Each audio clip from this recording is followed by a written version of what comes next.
Historia Viventem. Okay, what are we doing today, Meg? We are going to be ranking our favorite and least favorite episodes from each season of The Dragon Prince. Period. So, ranking every season, which episode's the best? Which episode's the worst? I don't know. We might agree, we might We'll not. find out soon. We'll find out. And I'm eating And I have breakfast. every single season and episode on my phone right now.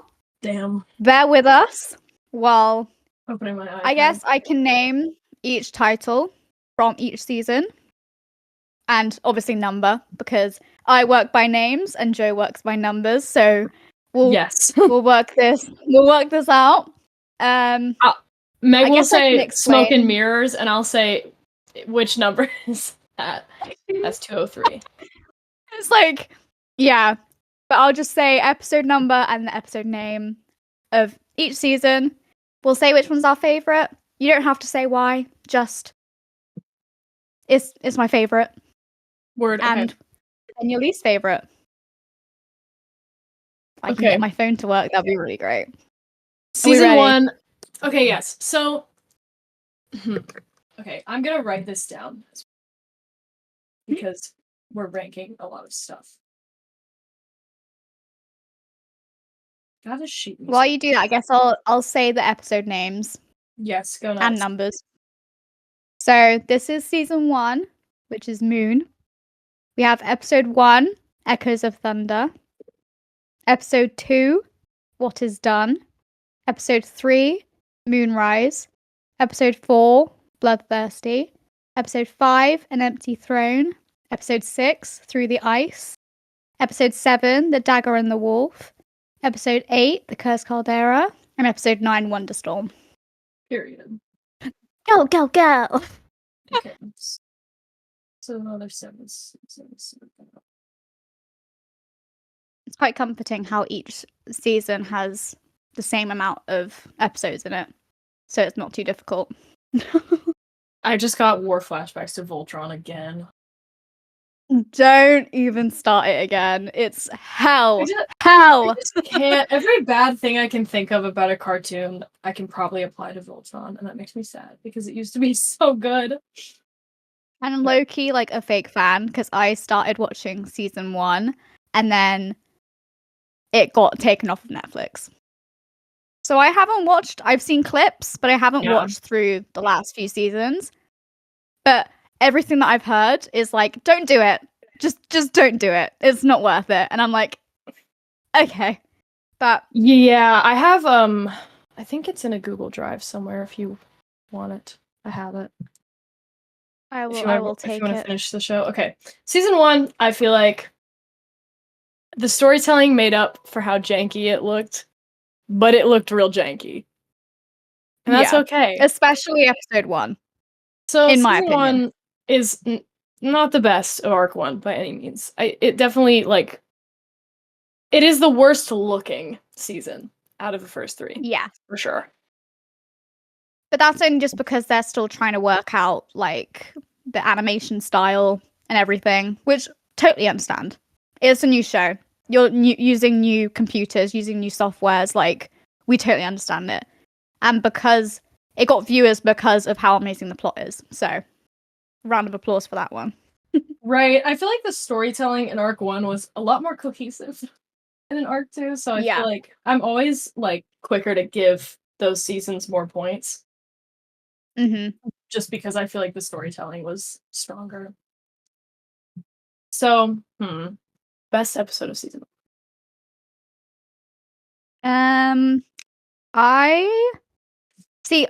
This is all obviously personal preference because some people will have different favorite episodes. Some people will have least favorite episodes. If you disagree with us, tell us in the comments which one's your favorite, what one's your least favorite, because that is actually very interesting. I love finding out which one's your favorites. But I would say mine would be episode 6, Through the Ice. Through the Ice? I love that episode. Yeah. Yeah, why is that? I loved the plot of that episode. I loved you can literally see the shift of their friendship, Rayla and Callum and Ezra, and you can see how they start to trust her. I love that. I am such a sucker for the main trio. Such a sucker. Oh, So when I see love them happy and when I see them getting along, it's just like, give it to me. Give it to me now. Give it to me. I love that episode. It's written so well. I'm just here for it. I love it. I love them. I'm partial to 103, which is Moonrise. Moonrise, yeah. That's my favorite episode Yeah. of the season. I feel like that is when the like episodes 1 and 2 were good, but I feel like 3 was what really hooked me the first time I watched it. Yeah. Because I watched the first episode for the first time when it came out, and like I was like, okay, cool. I feel like it starts a little slowly, which is fine. It needs to. It needs to like introduce everyone or whatever. But I was like, okay, and I put it down for a bit, and I'm glad I picked it back up because 3 is the episode that like I feel like hooked my attention. I feel like it's like that episode is where everything kind of happens. That's the episode that you would think it would be the first episode that would set you up for the whole season, but episode 3 is actually that episode. Everything happens. You learn more about the characters. Everything's kind of going on, which is why I think that would be a lot of people's favorite episode. Yeah. Least favorite, immediate, The Dagger and the Wolf. I do not like that episode. I think that's going to be a very common denominator for all of these. It's just like, it's just not. Yeah, I don't. As much as I love human Rayla, I love her, the icon herself, love her. But the story, it's just I don't a bit. really give a fuck about like Ava and Ellis's lore. I feel like it was just, there was so much, but then we didn't know this character enough to care as much as they wanted us to care about it. We're here for the trio and their adventure and all the exciting things that is going on, and I'm sitting here watching this young girl and her wolf climb up a mountain because she got hurt. Yeah. No hate. Love you, Alice and Ava, for the time you were in the show, but also kind of hate because I didn't like it. Yeah. Wasn't really a fan. I agree. Very. It was, not a fan. Even though at the end of the episode, I think it was the end of the episode where Soren and Claudia start to go out to look for the princes. Yeah. I think. That was a good part of the episode. I like that bit. I liked the B plot. The A plot being about someone else. I was like, okay. And we didn't Just didn't love it. Yeah. But that's all we can really say on that one. Yeah. Just wasn't the best. Okay, so moving swiftly on to season 2. Which I love season 2. I love season 2. Yeah, loved season 2. So we have, I'll say the episodes again. I think I don't need to say that. I'll just say the episodes. Mm-hmm. So episode 1, A Secret and a Spark. Episode 2, Half Moon Lies. Episode 3, Smoke and Mirrors. Episode 4, Voyage of the Ruthless. Episode 5, Breaking the Seal. Episode 6, Heart of a Titan. Episode 7, Fire and Fury. Episode 8, The Book of Destiny. Episode 9, Breathe. Word. Okay. Go, girl. This one's hard. This one's so hard. Because really? I'm having a difficult time picking my favorite. Okay, yeah. Because I think I love episode 2. I hold that episode very dearly. I don't know what it is. That's a good Rayla episode, in my opinion. Yeah. And then I love 7 and I love 9. And I just love the stretch of 7 through 9. Like, I think that's like a very solid. I miss when we learned about magic, like with Callum. I really miss that. Yeah. And it was so like, I loved learning about what happens if you use dark magic. I loved that episode and all the like the weird fever dreams that he went through. It was very interesting to learn alongside the character, because normally it's like you find out before the character goes through it and you're like, oh, I already know that he's gonna be ill and but you just see him like progressively get worse during the episode, and you're like, what's going on? Is he going to be okay? Which added a bit of an edge to it, which I really loved. I love season 2. I'm not like able to find the words. I just fucking love season 2. I feel like the episode I didn't like. Yeah, which episode didn't you like? I feel like that's easier. Episode 5, Breaking the Seal. Now, I'll put my phone down for this one because she's passionate about it. So don't get me wrong. I loved seeing Anya be like the badass bitch that she is, and was like, actually, like, you're an adult, but I have a crown, so I'm in charge here. Shut up. I loved that. But it's always just been the episode that if I'm doing a whole rewatch, I would skip. Mm-hmm. And I would only kind of skip the bits that I cared about. And it's just because I find it difficult to sit there and rewatch a whole storyline that I already know about. Of course, when I first watched it, I watched the whole episode, of course. But rewatching it, I already know about it. And it kind of takes up so much of the episode that I'm like, do I really need to watch this episode? Because I know about it already. I just didn't really... I couldn't grab onto it as much as I did with other episodes. But still a cutesy little episode, just I wouldn't rewatch it. There's no need for me to. Yeah. Yeah, I think the season also picks up a lot more after that point. Like, so much happens after that you're ready to get to, that you're like, okay, I kind of know about this, like, flashback ordeal already, and, like, okay, whatever. Yeah, I'm gonna agree with you about least favorite episode. I would say the same thing. Yeah. I'm gonna say my favorite... I'm gonna say 209 right now. Yeah. I think the finale is really fucking awesome. And it's awesome. Like, it's a moment you've been waiting for Callum as a character for so long that you're like, finally, like, his like way of seeing the world and him being inquisitive, like, finally fully paid off, full circle. And you literally see him like find his place, and it's really like refreshing to see him like finally feel like he has a purpose, which is really like, it's so sweet to watch.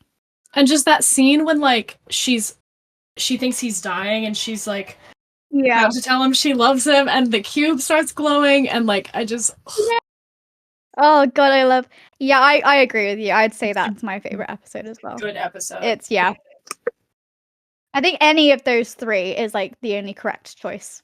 The last 3 episodes. Yeah, I think yes. I also love honorable mention episode 7. Mm-hmm. Good episode. Very good episode. Now, are we on to season 3? I also love the season 3. Are we? Right. We moving on? We going? Is there anything else? Ready? I'm ready. Oh my god. I'm ready. Season. The best season. Number 1. Ranked number 1 on my list. Season 3. I love you, season 3. Season 3 fan club. Season 3 is incredible. And I think every single person that has ever watched The Dragon Prince will agree with us. It's like, it's the reason why a lot of people are still watching The Dragon Prince, because it's just so like well written. The characters are all staying in their kind of like the way that they were written. The character development all makes sense from the beginning to the end. Just gnawing on my bars. I love them. I love it. Love it. I'm watching the show with a friend who's never seen it before, who's been coming over like to my apartment every week and watching it. And she is not ready. She is going to be so excited when she gets to season 3. And that was peak television. And I miss it so much. Season 3, if you can get a season 3, so good. Best episode? So, I have an answer. I don't. You say yours. I'll think of mine. Heroes and Masterminds, season 3, episode 5. Best episode of that whole season. Maybe the final battle. Maybe 309. But like, season 3, episode 5 is just paced so well, and like, I care equally about every single storyline that's happening, because you get like a lot of things like finally come to a head, because you have like Rayla's starting the episode off on like a note of like, fuck, this really weird shit has just gone down, but like we also have a job to do, especially now that like Nyx has run off with our dragon. And like Raylan always works so well when they have a mission that is like placed upon them by the external forces of the world and isn't like them getting in their own way about stuff. So I feel like when like the Zim quest comes around and then in the process of this quest, Rayla is proving every statement that she didn't believe Callum said about her the night before, and leads up to like an actually mutually satisfying kiss because she like has just spent the whole episode displaying all of the qualities that he has just beamed about and she didn't see in herself or believe. Like, that's fucking awesome. And it was endearing. Yeah. And then you get Ezran on the other end of it who's like just abdicated the throne and like they just put a child in prison and like Viren's out and about now, manspreading on the throne, and it's just the Soren jokes are funny, like all of it. God, I love that episode. And this 309 is also, in my opinion, like might be the second best episode of the entire series because it is pretty equal in quality. But there's something about 305 and the way it just, I don't even know. I love season 3, episode 5. Sorry, I just crashed out a little bit thinking about it. It's okay. Oh my god, okay. I This love is a that. safe space. But I would say episode. That's my answer. Yeah, I would say episode 5 as well. It's just written so smoothly. I love how this kind of goes for all of season 3 in general, but I loved basically what I'm just gonna repeat everything that you just said, but like Raylan are just they work so well together in that season. Their relationship makes sense. I love it. And it was the culmination of so much that I was waiting for from Raylan, because you have them originally not written to be together, and then you have them finally starting to develop feelings for each other, and then you finally like hit this fever pitch at a very emotional moment where Rayla is vulnerable, and like you see he doesn't want to take advantage of that, and you're like, fuck, like we were so close, and then it like got a little weird. Yeah. And then it like actually leads up to a satisfying moment between the two of them that is like mutual and like stable, and it's just that's what I was gonna say. It was very, the way that they written their relationship in season 3 was so satisfying to watch, and it made sense. And I always say that it's all like they've always just made sense. There's never been a moment where it's like, but why would they get together now? Why are they together? They hated each other. What's going on? It's like, it was so well written. I love that episode. I love the whole season. Everything. And the whole thing was centered around Rayla being kick-ass. And that's like, like I am invested in Rayla because of her. Yeah. And that is my truth. Just because I see myself in her as a person, and also like she's just my favorite character. Like I'm in it for her. I guess like another thing, sorry guys, that I would say is that like they balance each other out so well in like every episode of season 3, and obviously continuing down on their relationship, but they literally just balance each other out. Like has her moments where she like or doesn't believe in herself, or he has his moments where he's really anxious and he doesn't know what to do, and everything's quite cloudy, and you can see that in the last few episodes of the season where they're just like, hang on a minute, you've got this, we can do this together. If we work through this together, we can do anything. And it's like, oh guys, just my heart, everything. I just loved it all. I didn't think I could say good for each other. They just work so well, and that's why it's so satisfying to watch. That's why season 4 hurt me so bad. That's why season 4 hurt me terribly, because I was just I was so ready to either pick up where that left off, or like, oh my god, wait, quick side tangent, because I was telling Meg about this earlier and I was so passionate about it. This is how season 4 should have opened, okay, right? Let me set the scene for you. This is how season 4 should have opened, and it should have been done this way, and I'm correct, and my opinion is right. Okay, period. So basically, season 4 should have opened, because okay, planting Easter eggs to graphic novels in a show is fine. That's cool. Like, but it should not take anything away for the people who haven't read them, especially when they're not very widely marketed. So like when you like in season 6 when Rayla gets her parents back, like that requires not your understanding requires, but your emotional investment to the fullest requires that you understand like where this exists within the world, and like the comic books are the thing to show you that. So like Rayla's ritual to like get her parents back in season 6, like you can pretty much assume what's happening based on what you're seeing, but you're only going to truly be emotionally invested in it if you've read Through the Moon. Same with Kimdale, same thing with the Puzzle House. I feel like so much of Arc 2 like hinges, your emotional investment hinges on you having read non-canon timeline material, obviously save for Through the Moon. Like, I just don't feel like that's the smartest choice if you're not going to reintroduce what you talked about in the books to the audience explicitly on screen. So, like, I think season 4 should have opened with Rayla by herself for, like, what she should have been given half of the first episode, and the other half should have been Callum. 100%. It should have been his birthday revving up and happening while Rayla is making her way back to the castle. It only made sense to show your audience that she's been alone. I don't know why they didn't do that. So the half of the episode that's like B plot should have been oriented for Rayla as she makes her way back to the castle. And Callum's opening should have been him rereading the letter, him talking to Ezran about the letter, maybe her narrating the letter, Dear Callum. Like, that letter needed to be part of the explicit explanation that was given to us about what happened between the two of them. Because to get fan base to unanimously agree on a couple and to work their relationship up for 3 seasons that was so beautiful and organic, and then to break them up off screen and not explain it is genuinely a little criminal. Why the fuck would you not cash on the opportunity to open up with Rayla by herself, like battered maybe, like coming back from a fight in the woods, like just she's been alone roughing it out, and it doesn't really feel like that when she shows back up. So I feel like when you see her show back up, you're more invested in it if you actually understand where she's been.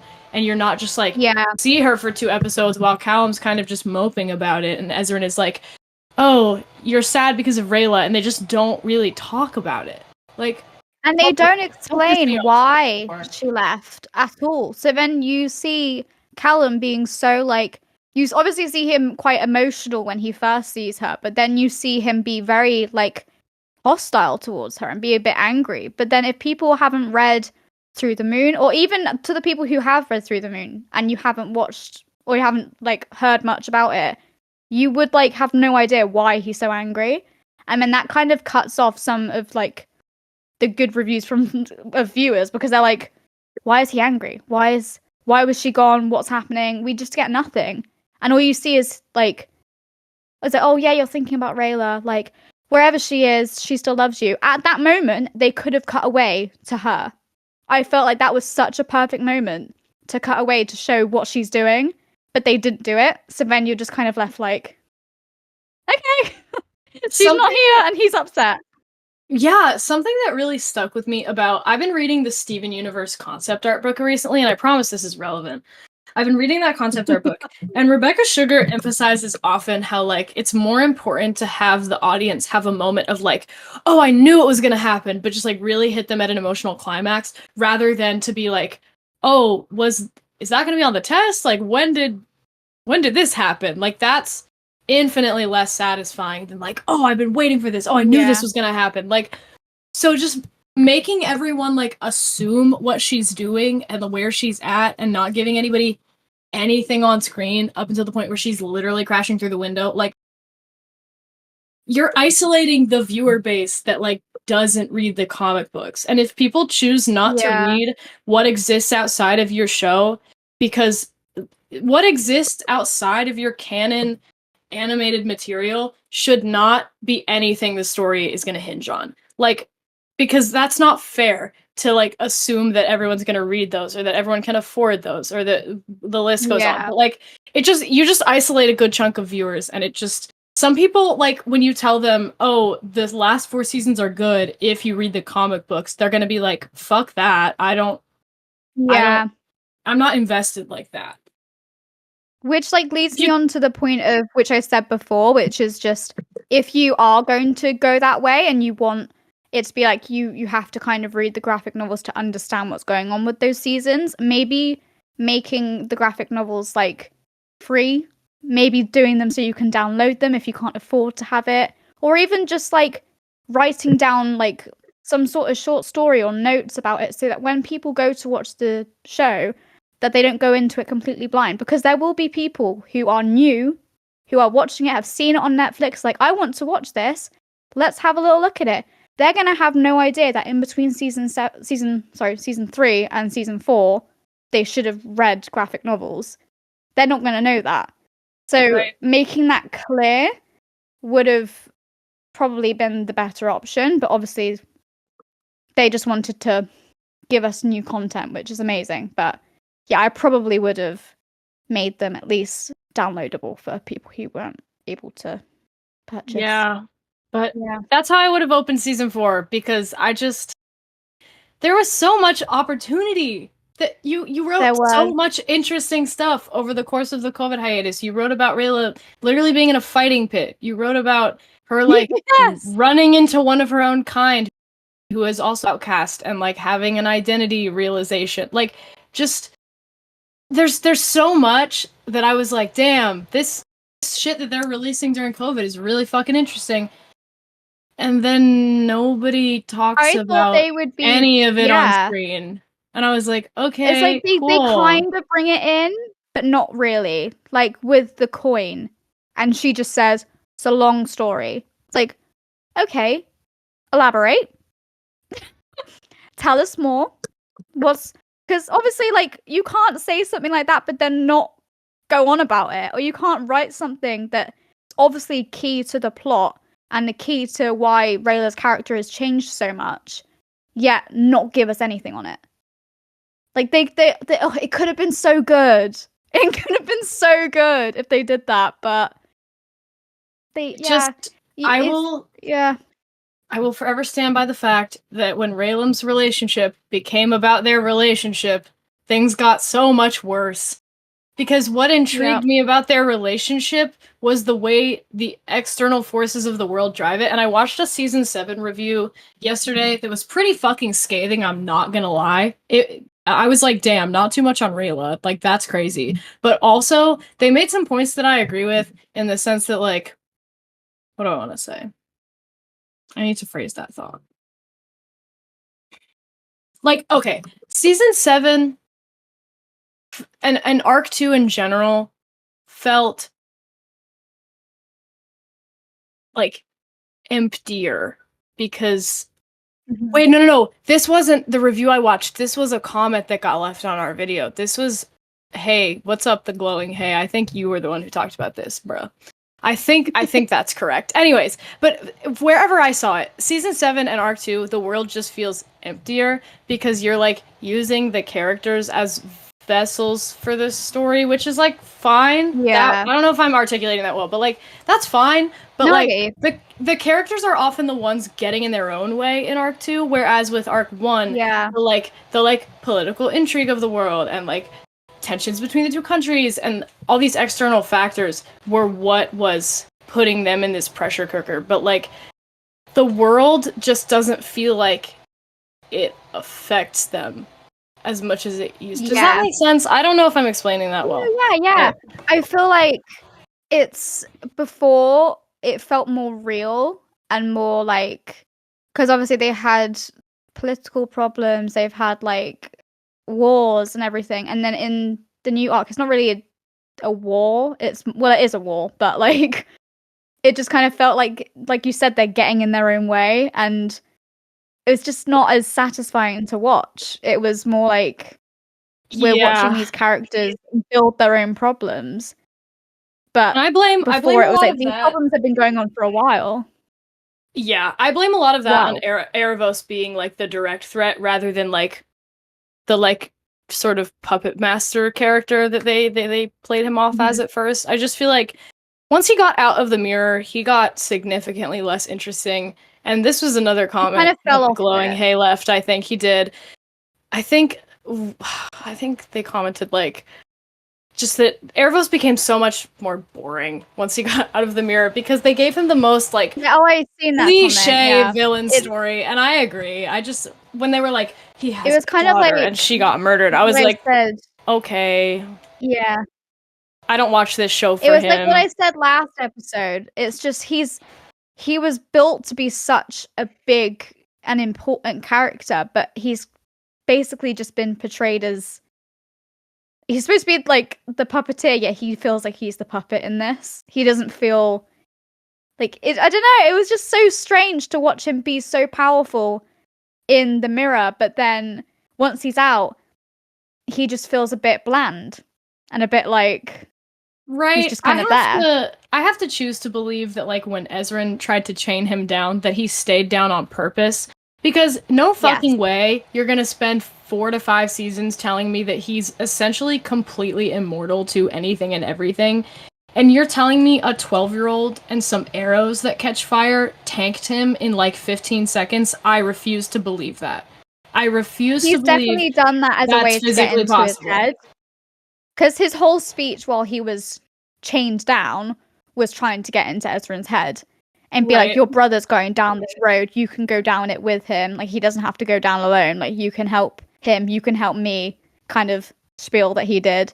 He's obviously just done that to kind of manipulate him, which, on his part, pretty smart. But then, it's like, Ezran, you should know this, that he's huge. There is no way that those little iron chains are keeping this man down. Like, he could squeeze you like a little grape. Let's be so for real. Oh my god. And he did that. He did that. So. Oof. Woof. Ugh. Anyways. Kareem. Oh, Kareem. Wow. Bless him. I guess we don't really need to rank episodes in season 4 because they're. Nope. Because in my opinion, none of them are stellar. I don't like most of them. None of them are. I can't say that I sit there and rewatch season 4. I can't say that I do because I'd be lying. I straight up don't. I rewatched the first 2 episodes, and then I kind of fall off of it. Episode 1 is a very hard rewatch. I can't sit there. I'm just mainly because I just love Rayla so much, and she's not in it, and I'm like, ew. Like, and then she gets in. I think. Episode 3, if I was to rank my favorite, episode 3. I like. Is that the one where Ibis gets stabbed? I believe. Yes, it's the one with Ezran when he does a speech. So yes. Yes. Okay, I would say my favorite is episode 4. Valid. Yeah. I think if I had to pick, I'd pick 4, just because the Erebos possession scene is really the only scene in the entire season that I actually cared a little bit about, but then the problem I had with it afterwards was that nobody seemed to care or ever wanted to address it. And I was like, oh, like, they could have had a relationship with actual stakes, so why don't we... Like, Callum's paranoia is, like, low-key really valid at first, but, like, he looks insane because nobody else will talk about it or, like, match his freak about it. You know? Like, yeah. He's valid for that. That's weird. That's like weird and violating what Erebos did, and like nobody seemed to give a fuck. Yeah, it's strange to watch Ezran, of all people, to be talking to him, but then thinking that he's talking about Rayla. It's like, I don't think he really cares about Rayla in this very moment. Like, he just got like controlled by the most powerful elf in the world, and you're talking about his ex-girlfriend. Like, it was such a weird thing to watch. I was like, is he okay? Like, clearly he's talking about the trauma that he just went through and not the fact that his, like, teenage love is back. Like, he wants to get... Callum's definitely one of those characters where he's like, I want to get down to the problem. I don't...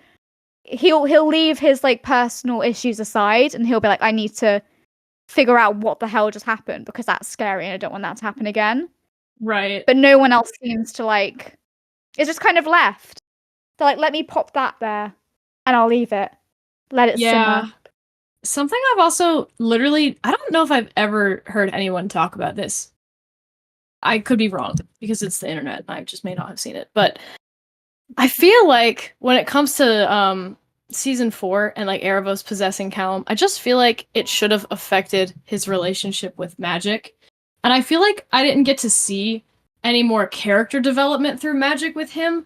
Like, we skip 2 years and suddenly he's just like really ultra powerful. And I'm like, no, like my investment was when like he could do like one wind breath spell, and then he learned like fulminous, and then it all culminating in him learning like a really complicated spell. Like him learning and interacting with the world through magic was always a way that I loved to like learn about the world of the show. And I feel like I sorely missed that in season 4, because I feel like with Erebos possessing him, maybe that would make him feel guilty about doing magic, whether that be primal or not. Like maybe he wants to step away from it because he realizes that like he doesn't want to become, you know, because he's terrified of destiny being set in stone for him. Like I feel like that's a deep-seated like fear of his. So when suddenly all of these things that are lining up, you get possessed, you've used dark magic, like all of these blocks have been placed, like I don't know, I wanted to see it like mentally challenge him and his relationship with magic, because Erebos taking over his body to do like evil magic related, I don't know, things with it. Like he wanted to use magic to like use Callum as a vessel for whatever he wanted to do, and in Callum's mind what he's doing is evil. So like if Callum is using magic, which is like also who he is using magic, like who is he anymore? I wanted to see like that. And the fact that Ezra was just like, oh, you're thinking about Rayla. Like, no, dog. That is probably like the last thing he's thinking about right now. And so when Rayla comes back around and wants to talk, that builds his stress even further. And then it finally leads them to have to like actually fucking talk about it. Like there was so much natural emotional build that could have happened that just like didn't. And there was so much opportunity for it. You set up an identity crisis for him that he really never had to come to terms with. I don't know. I think that's one of the big issues, is that obviously we get, because I feel like, in my opinion, the Dragon Prince, even though I guess Ezra is supposed to kind of be the main character, I do feel like Callum kind of grew into that role a little bit. And because he's so kind of confused about his emotions, that's why season 4 is such a confusing season, because we're basically just seeing it from his perspective and his eyes. And you're just kind of sat there like, what the hell is going on? Like, we've got Rayla back, but then he's having to deal with that kind of emotion, but then he's also having to deal with Erebos, and then Erebos possesses him, so then he's really confused about magic, but then he doesn't talk about it because everyone else wants to talk about the fact that Rayla's back, and Rayla just wants to talk to Callum, but Callum doesn't want to talk to Rayla. Like, it's just a lot that happens that the plot is kind of left behind until the very end. And you're like, oh yeah, she's looking for Viren. Oh yeah, he's alive now. Oh yeah. It's like, oh, what? Where have we been for the past few episodes? It's all too much. They kind of get themselves in a bit of a knot, and it's like, where do we go from here? And which is why I feel like season 4 falls. If Erebos is truly the master manipulator that you want me to believe that he is, then I don't see why you wouldn't. Like, Callum is set up at a place at the beginning of season 4 to feel very alone. Like, he feels like, you know, obviously he's had some conflicting, like, things with his brother. I feel like Ezra is probably the person he's closest to in season 4 and has, like, the best relationship with. But in terms of, like, he feels very isolated from Rayla, who was, like, his age and his girlfriend, and, like, the person who really, like, understood his strengths and was able to lift those up. Like, she was gone, and now she's just walking back and saying, hey, like, that's a very lonely feeling. And also, it's a feeling that, like, he'd probably imagined how that day was going to go about 50 times a day in his head, but, like, she actually shows back up. What the fuck do you do? Like, that's a very isolating and confusing feeling. And then you have, like, Erebos, like, making you feel like, you know, not even my own body is mine. Like, I don't have anybody on my side. Even I'm not on my own side sometimes, because my body is susceptible to control by someone who stands by just about everything that is the antithesis to what I believe in. Like, you have him set up at a place to, like, have an identity crash out, and then Erebos, if you want me to believe he's a master manipulator, that is the perfect time to take advantage of him emotionally. And I'm not saying that, like, that's a good thing. That's obviously a terrible thing. But, like, that to me is what would have made it interesting, is him in that moment trying to, like, connect to Callum and be like, hey, you know, you and I don't see the world so differently, and you may be feeling this pain, but, like, this is how I dealt with it. And whether Callum agrees with that or goes along with it or not is the journey that I want to see him go on. But I'm saying that Erebos, like, Erebos coming in and trying to have an actual, like, two-way street, at least on a speaking first-name basis relationship, like, I feel like that was missing. He just took control of him once and literally never possesses him again. In the entirety of the whole series, it never happens again. Why wouldn't it happen again? And why wouldn't, like, you as Erebos, I'm obviously not condoning these actions, I'm condemning them, but, like, I'm saying that, like, it would have set up an interesting conflict. I feel like there's just so much that we could have taken. That, like, we could have taken so much from Erebos actually interacting with the main cast.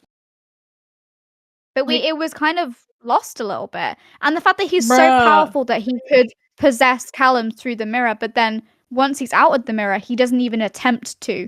He threatens to in the very last kind of episodes, but, like, he doesn't do it again. Why was that time so significant for him to possess Callum, but then not to do it again? He could have done it without anyone realizing, and that could have been the whole kind of thing, is that Callum isn't himself this entire season. He's not himself. He's Erebos because Erebos is trying to get into the team's head. That could have been the whole thing. There was so many different pathways that it could have gone down that they missed out on, which could have made everything just be so much smoother. Right.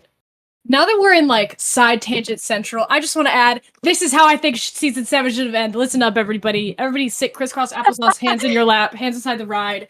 Let's talk about it. Season 7 should have ended with the coin thing working and going all the way through. Erebos should have been imprisoned because this arc needed to end with him not being a threat anymore. I do not want the next arc to be about him. I do not care about him. I need us to move on.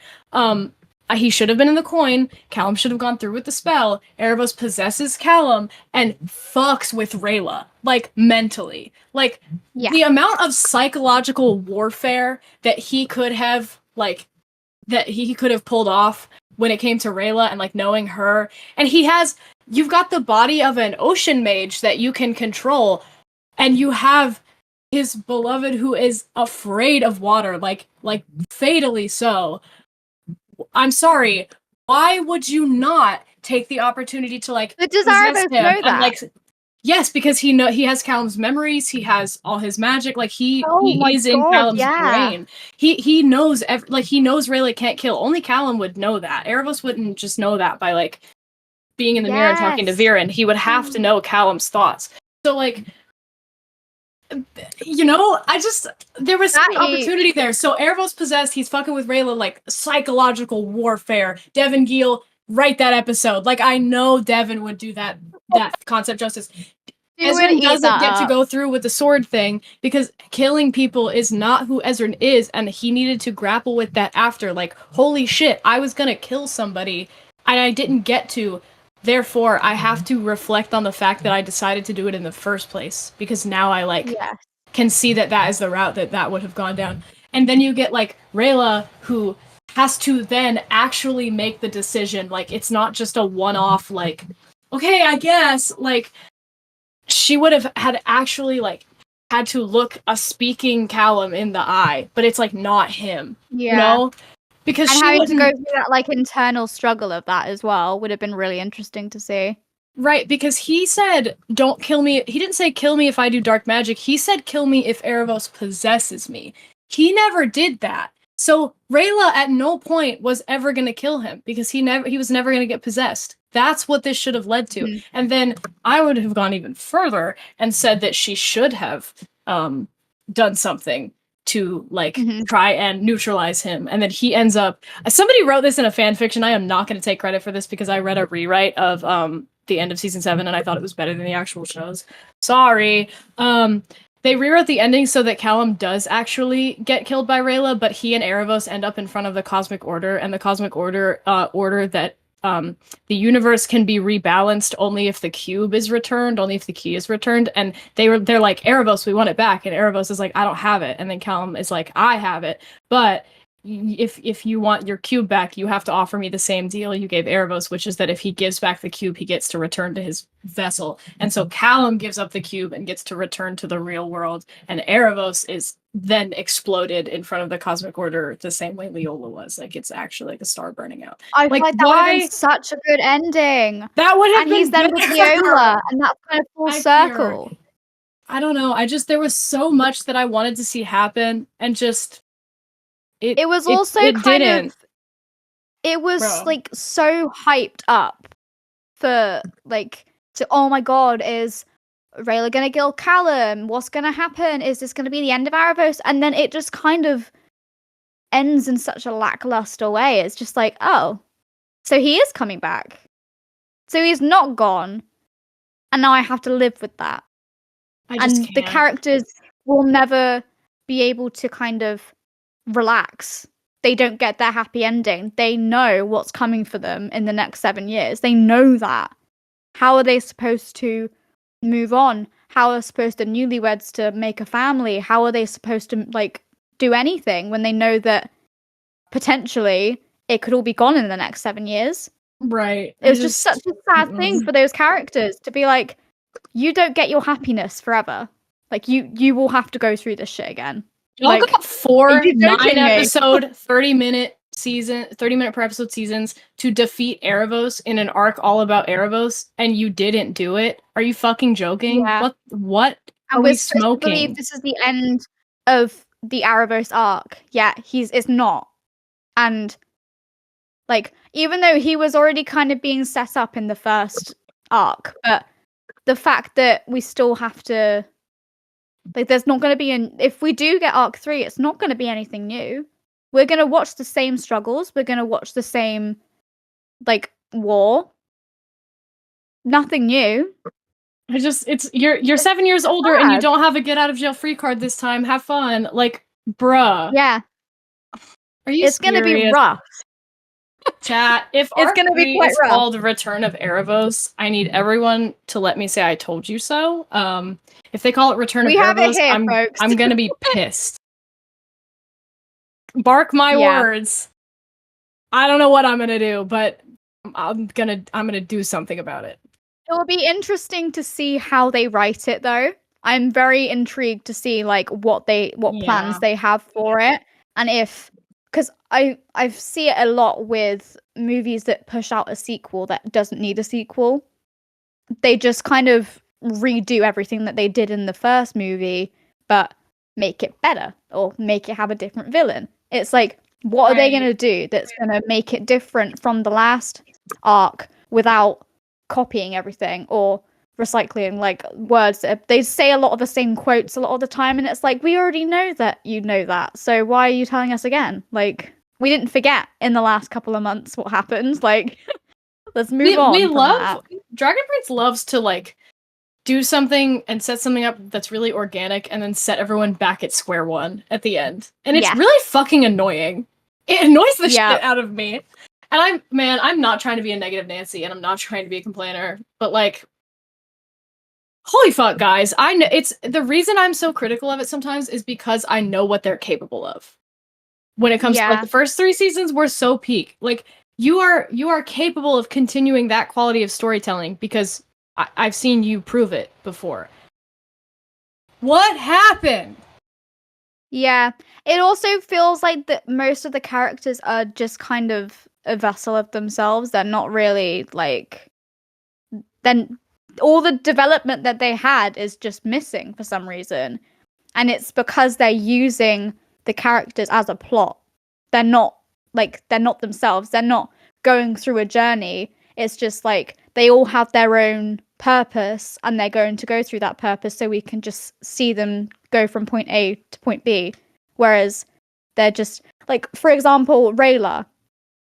She was such like a badass, sarcastic queen who was like figuring out why like she can't kill people and what she wants to do if she doesn't want to be an assassin. Like, where is she? Where does she stand with like her home and her family? Like, she finds out that her family didn't actually run away.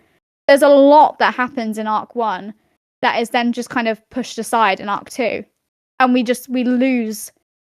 There's something there in the middle that we're missing. And it's such a shame that we're probably never really going to see that. Especially with the way that they're trying to do arc 3. I can't imagine they'll go all the way back over there. They're just going to keep going up, which means we're not going to get that bit, which is really disappointing. Bruh, you're so real for that. Can't lie. Anyways, moving out of the criticism corner that I've sat myself down in, season 5. Season 5! Season 5! I actually like season 5. And I say actually, that makes it sound so mean. I like season 5. I think the maybe weakest part about it is that every scene that isn't, like, prolonged because of how important it is, every scene kind of feels like it's on a 90-second timer, and I feel like nothing has time to really soak in. And also, Kareem between seasons 4 and 5 takes up literally 17% of the screen time, which is about 16% too much. I'll be completely honest. In season 5, I didn't care about him. I don't give from point A to point Z to the moment he was literally squished like a bug. I did not give a fuck about him ever. That's my truth. Period. Just never cared for him. If we say favorite episode, we both have the same episode, which is episode 8. Oh, 100%. Finnegan's Wake is the best episode of that entire season. Yeah, hands down. It's incredible, and I feel like I don't know what the last. I feel like there are points in season 5 which make no sense, or there's parts that you're just kind of sat there like, why did you decide to do that? Yeah. Why are we doing this? Can I speak Which obviously truth? In every season. Yeah. Can I speak a truth about the Finnegan thing? Not even just the episode, like his whole little arc. The Glowtoads were simply created. I was saying too. Yeah, let me listen up, Sneasels. Listen up, Sneasels, Jellybug and Hat. If you're listening to this, well, okay, I was about to be mean, but let me be honest. They're so cute. That's it. Why the fuck? They give nothing. Like, okay, Pookie, give us nothing. Woohoo! Right? Like, my question for the culture is, why wasn't the thing they were stealing from Finnegan relevant to their quest?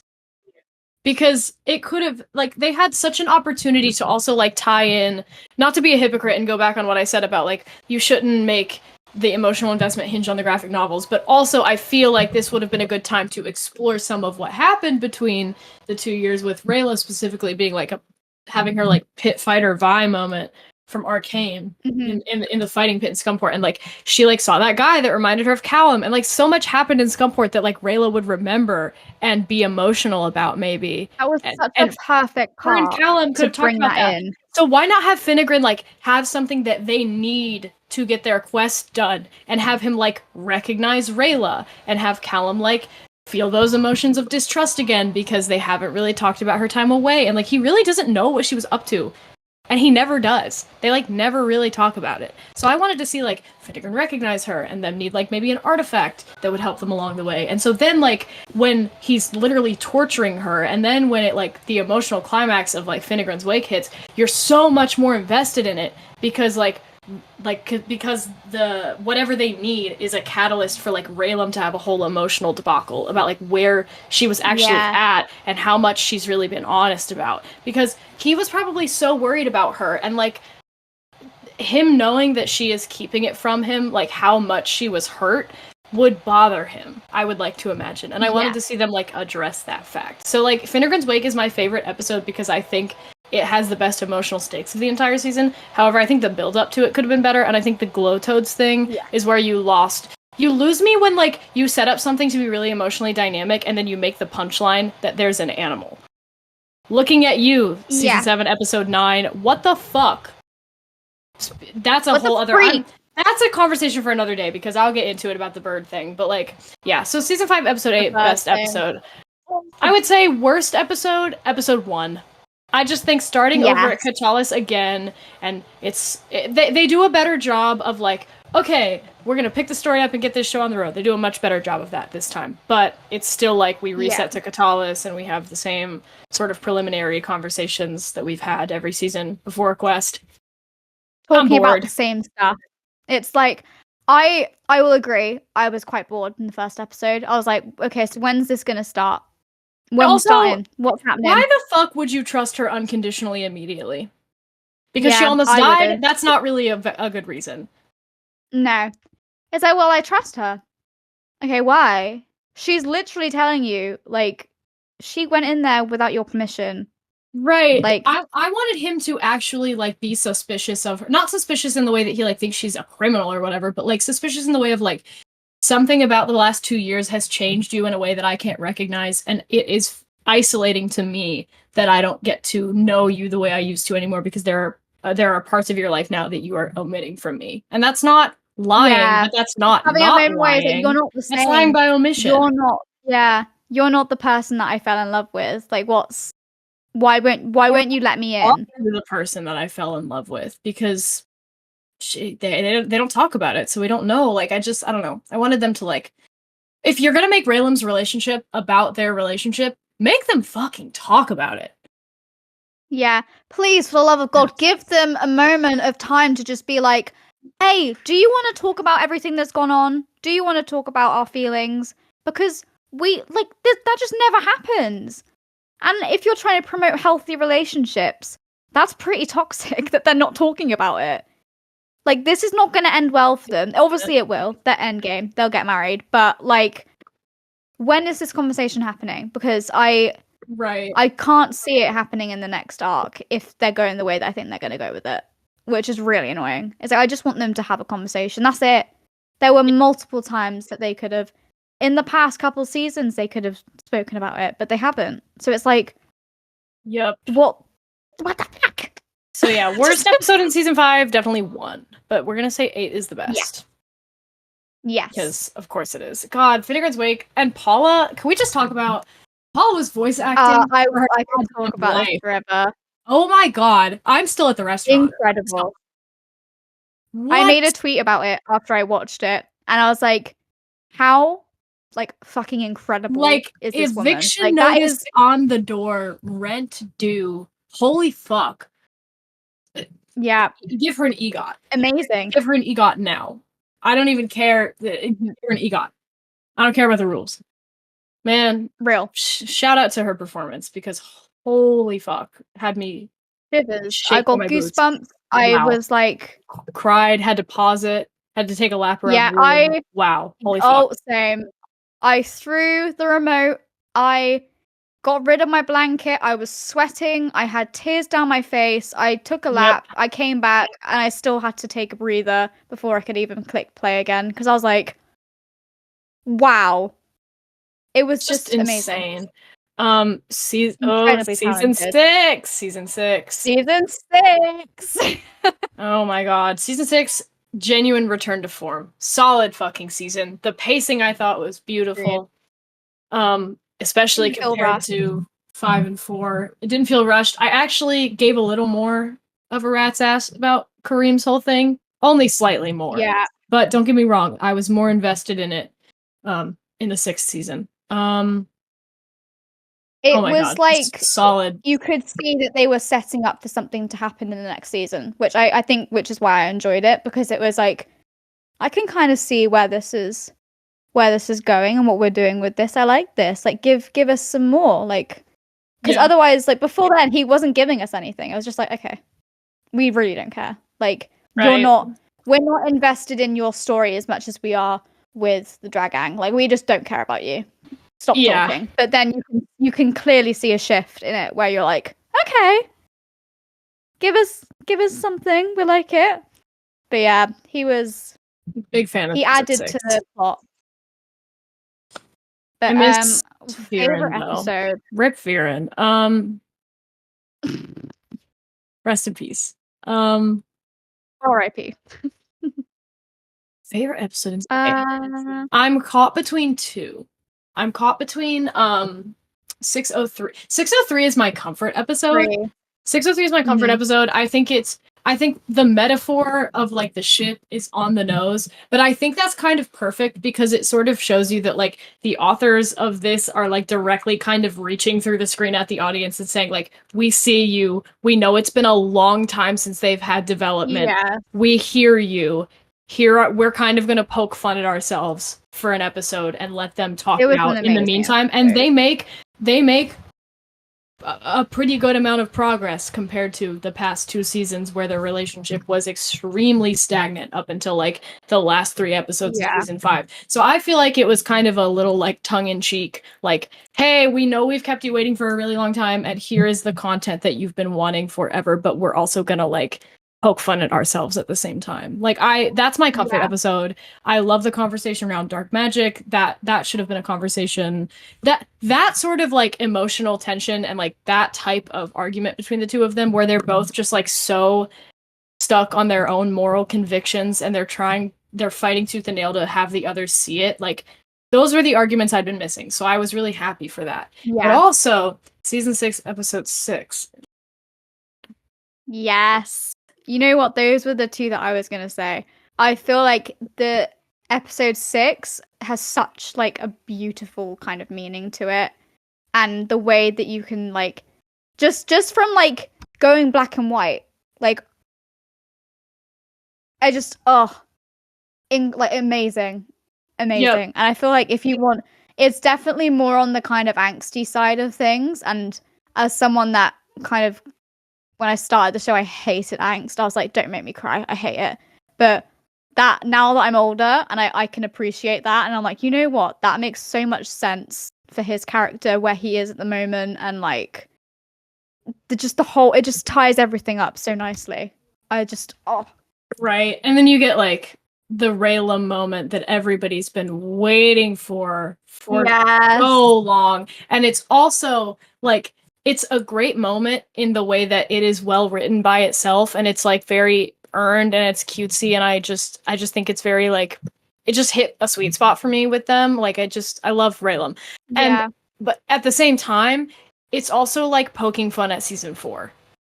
Like the way they like the cinematography is kind of the same and like they're like, what if we like redo that moment that like so many people, and I don't know if this is why they wrote it that way, but maybe they just did it like because they wanted the parallel to be there. But I like to believe that they are poking fun a bit at the fact that the season 4 reunion was not very well received and they literally retconned it in front of our eyes and told us that that's what they were doing. Die, so just give me a hot second. You're so good. Oh no. Keep talking.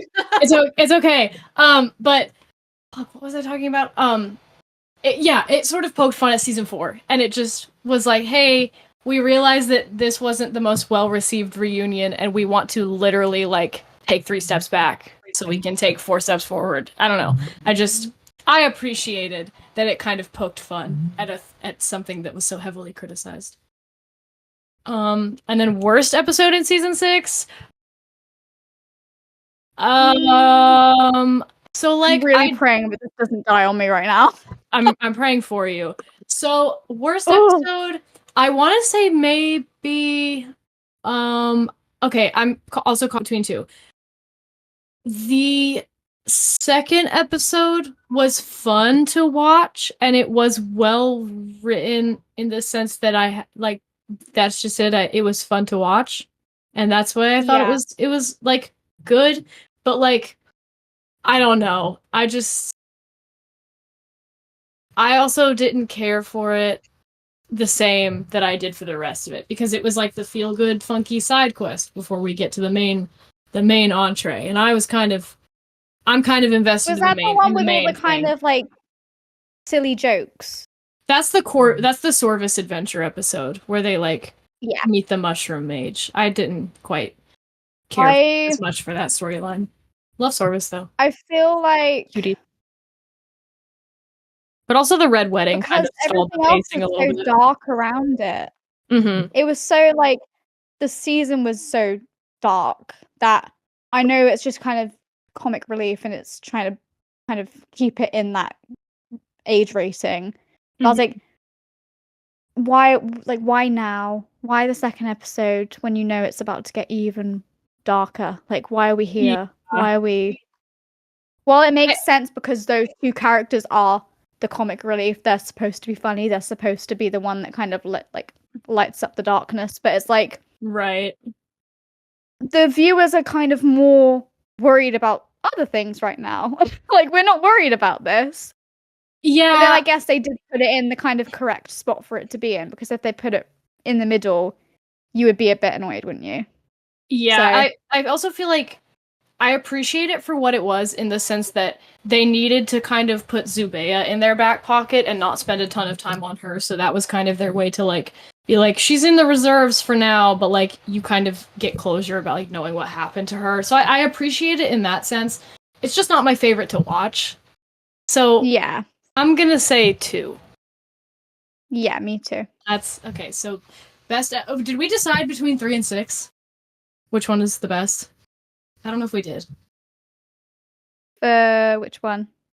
For season 6. What are we talking about? I'm like, where am I? Season 6. That whole debacle with my charger. Oh my god. I think. I'm gonna say. I would say both.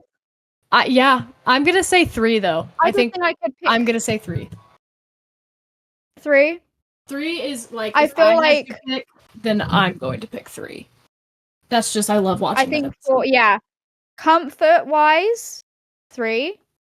Yeah, I also, it was the first time I really cared a whole lot about Claudia and Terry's whole thing, because I've just never really watched the show for them, but like them having that whole episode where there's no dialogue, like I liked that. I fucked with that. Yeah, I'd agree. So yeah, and then season 7. Season 7. You go first. Your turn. Oh, which one's the best? I already have my answer. I know my answer. See, I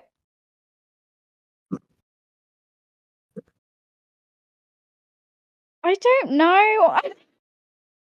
I want to say episode 2 would be my favorite. That is also my choice. I think 702 is, and in my opinion, the best episode of the season. I like the way that they did the whole kind of Runan, Raylan, Ezrin, like everyone being there. That whole thing, I loved that. Yep. So I'd probably say episode 2. The way that it's written, agree with that. The way it goes smoothly, is very satisfying to watch. Dragon Prince Arc 2 is a lot better at setup than it is at payoff, and the setup is really, really strong. I really liked 702. Also, I feel like Rayla was the most in character in that episode, because I do think that speaking of least favorite episodes, let's go on to that. That's a perfect segue. The kind of, I don't think I could pick. I think season 7 had a couple of really strong contenders for my least favorite episode. There's a few in the middle, which it hurts to say, because obviously those are the Rayla-centric episodes. But I feel like there's so many things in those episodes, from like Rayla as a character, like with her whole character development, but then it all kind of being chucked out the window just for one kind of moment. And like, it's just not as smooth as I would have wanted it to be. It's just the little things. I don't think I could. Yeah.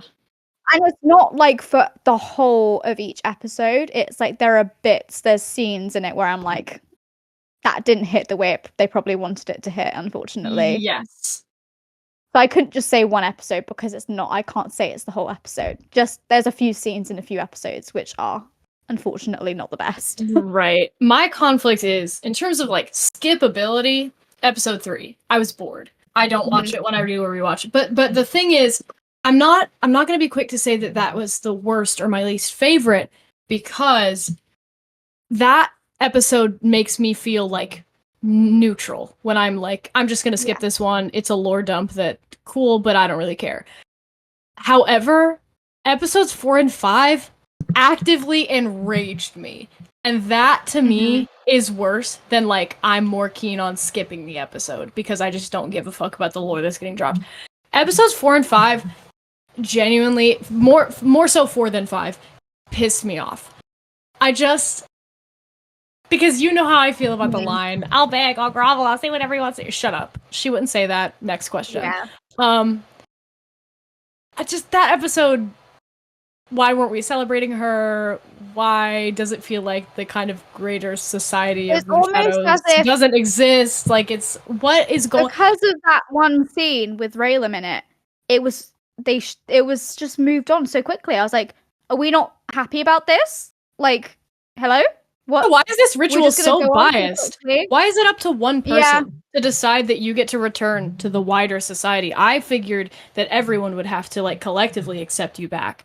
Like I thought it was going to be like a jury situation. I didn't think it was going to be one guy who was fucking a grudge, psychologically fucking with her and creating ghosts of like what really got me is that those weren't really even like the assassins forgiving her. Like those were illusions that he created to like take his anger out on her. Like that was what kind of ritual is that? Like, what? Yeah. It's like, okay. Not only should you be allowing her to return to society, you should be thanking her for the fact that you're standing there to allow her to return in the first place. Because the reason you're alive is because she almost jumped ship and went splat at the bottom of a mountain. So like, how about thank you also, maybe? Yeah, maybe. Just a little bit of gratitude there, please. And I wanted Rayla to demand that for herself. God, that episode, I'm going to say episode 4 was the worst because it pissed me off. It pissed me off, and Rayla deserves better, and very out of character.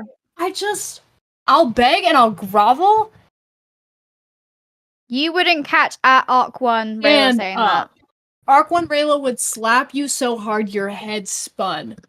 What are you talking about? And I've heard people make the argument that like, oh, she's like emotional and desperate, or she's just learned to be vulnerable around Callum. Sure, I love the fact that she's vulnerable with him, but vulnerability doesn't mean like demeaning and blaming yourself. Vulnerability is like, this is terrifying for me, but I also deserve to return home. Or on the flip side, why the fuck would I even want to go home if nobody wants me here? Why would you even need their acceptance at that point? Because I honestly think that season 4, or sorry, not season 4, I think that episode 4 should have ended with her saying, okay, if you're gonna tell me no, then like, fuck this ritual anyways, I'm going home, we've got to work shit out with Ezrin, we've got to find out that Erebos is out, and we need time for character development, so actually, I don't need you to accept me because I've literally almost killed myself so that you can stand here and judge me right now. Why? I don't even know why she'd really want to. I definitely get why she'd want to go home. Like everyone would want to go home and be with their family. But your people have made it clear that like they don't want you there, and they doubled down on that, even though you were doing something noble and like saved them. So like, why would you want to go somewhere you're not welcome? I think that like, it was, like after episode 4, they should have packed it up and gone back. It was so strange, though, to watch her say, like, you're my home now to Callum, and being like, I don't care. But then her going back in there and then crying because they're not letting her back in. It's like, but babe, you didn't want to go back in the first place, so why are you now crying? Like, obviously, to actually hear someone say, but they don't want you back here, like, we don't want you here, is a hard pill to swallow, of course. But if they say that, I would have preferred it to be like, okay, let's go home. Right, and then they should have like we could have done that. That could have been it. The main 3 splitting off in episode 2 and not getting back together until halfway through episode 8 was a huge misstep, in my opinion. What? I made a TikTok about that as well. I even said in season 7 the group is being split up again, and everyone told me, no, they're not. I'm like, no, they are. They are 100% being split up in season 7. Like, and no one believed me, but I bet you're all crying now. You're all crying and being like, oh, she did say, didn't she? Yes, I did. I did say. you could see it coming from a mile off. I was like, yep. Yep. Okay, And I was that's what we're worried doing. they would send Raylan off alone again. People were worried that they would split up Rayla and Callum, and I was like, no, they're not gonna do that. No. They've got to bank on the like romantic stuff that like they haven't had the time to show us because they've wasted that time like a couple seasons previous. So now they've got to like hit the gas on showing people like the lovey-dovey stuff, which is awesome, and the fan service part of my brain like loves that, but at the same time like there was a story to be explored with the main three, and that Raylam's relationship could have also had natural development and moments alone from like I just the fact that we spent so much time apart and that we had Runan there as like every character in that trifecta of people like has a different relationship with Runan, and Runan means something different to all of them. But the fact of the matter is he's there and they have to deal with it. And that would have been a really interesting difference to see them have to set aside, because they actually have to stay there and work together. The fact that they ran off for that many episodes, I do think they should have gone back to the Silver Grove. I think that was necessary. I think that needed to happen. However, they should have immediately come back afterwards. Yeah. Because again, if your society doesn't want you there, hightail it the fuck out. Why do you still want to be there? I don't know, and now that you are back in, why would you want to stay there? Like, you've just done that because you realize you're in the wrong, but that doesn't mean that you still want me here, because you clearly don't. I've had to stand here and be like, I can't stop you from feeling the way that you feel, and if you feel that way, but don't take it out on me. Yeah. And then it was just like, okay, we'll let you back in. And it's like, okay, now I don't want to be here. I'd be petty. I'd be like, I don't want to be here anyway, so. Yep. And then Rayla constantly blaming and demeaning herself instead of being like, I feel guilty about this. However, I understand what I've done for people. And like, even if I hadn't done, because, you know, you don't need to prove yourself. I don't think she should have needed to prove herself worthy of going home. She was a kid. But like, she's done more than enough to show them that she did something for the greater good that paid off. And the fact that, like, she will sit and blame herself until the cows come home, but the second Callum is angry at himself, she'll be like, no, it's not your fault. Like, the logical explanation behind this must be this. I wanted her to have that same conviction for herself, and it made me sad that she didn't. She didn't get it, yeah. I don't know. But, so, I would say least favorite episode for me is 4.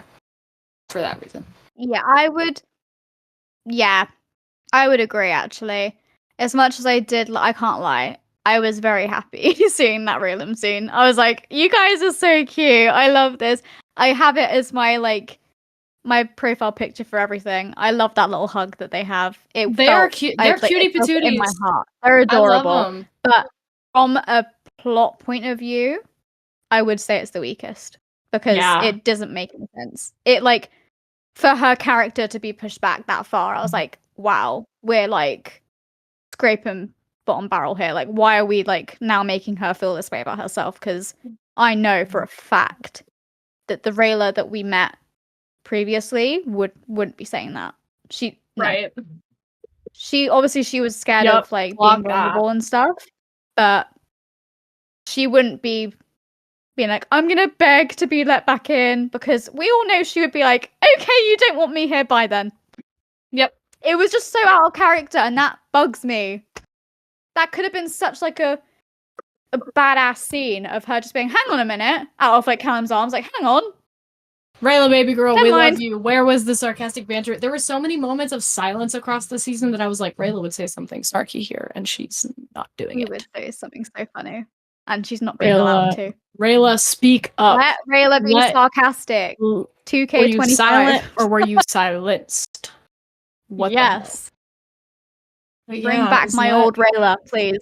Yes, not my Roderick. Is that all of them?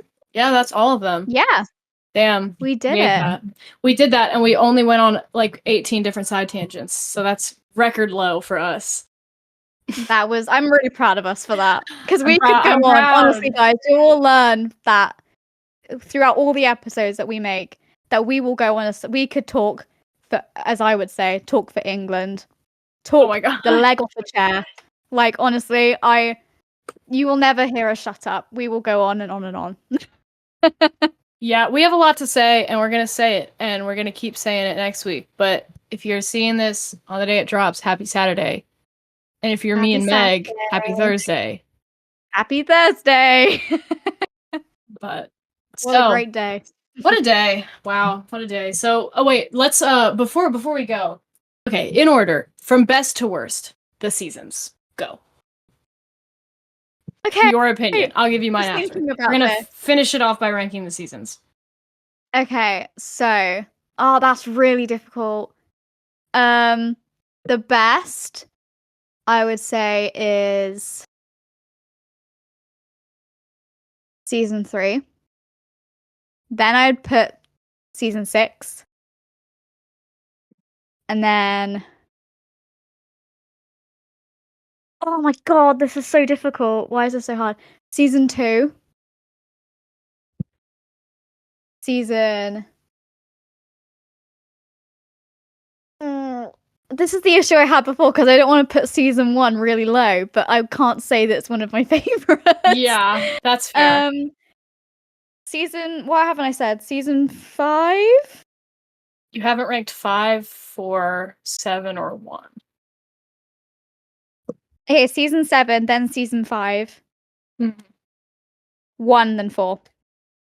Okay. I'm gonna say 3, 6, 2.